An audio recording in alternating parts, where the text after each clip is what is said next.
My name is Tim Wright.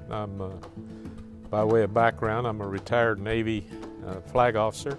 My last job that brought me back to Pensacola was I was the Chief of Naval Education and Training.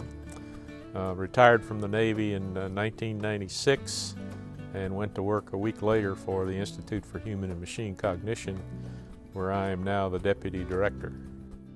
And the basic idea of human-centered computing is it's sort of an inverse of the old idea of artificial intelligence, where the principle was to create a computer that you couldn't tell from a human being.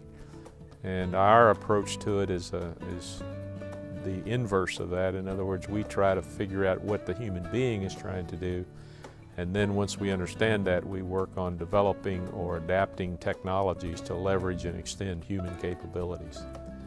And as a result of that, we have a very interesting mix of people at IHMC. There are about 85 of us, and it's about half computer scientists and engineers, and the rest are medical doctors, ODs, cognitive psychologists, cognitive scientists of various kinds, all sorts of folks that understand how human beings work, both physically and cognitively.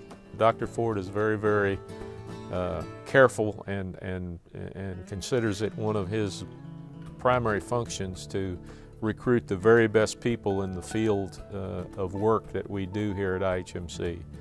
And so the task of recruiting these top-notch scientists is one that we spend an awful lot of time paying attention to. We found that particularly since we moved to downtown Pensacola, we found that the atmosphere in Pensacola, it's a walkable city with history. It has the arts, as I mentioned. So the kind of people that we hire are the kind of people who can literally work anywhere. And they want to first understand what is the place like where they're going to be working. And we found that Pensacola provides us with a good background to bring people to this area. They come for a couple of different reasons. One of the main reasons that we're able to recruit them is because of the quality of people who are already here.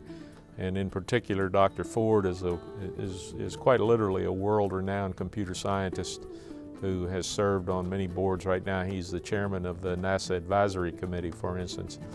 And what you find is when you start recruiting these top-level talent in the research fields, they like to work with each other. You know, they see that as a sort of a critical mass, if you will, if they had very talented people that they can work with, and in an organization which is very low on the bureaucratic scale.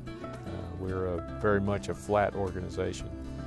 So I think what really brings them here initially is the professional opportunities, but they also, almost all of them, of course, come with families. And so the atmosphere in Pensacola, the things that we have here with outdoor activities, the arts and other things are what sort of seals the deal for us more than anything else. Pensacola sort of has the total package as far as we're concerned.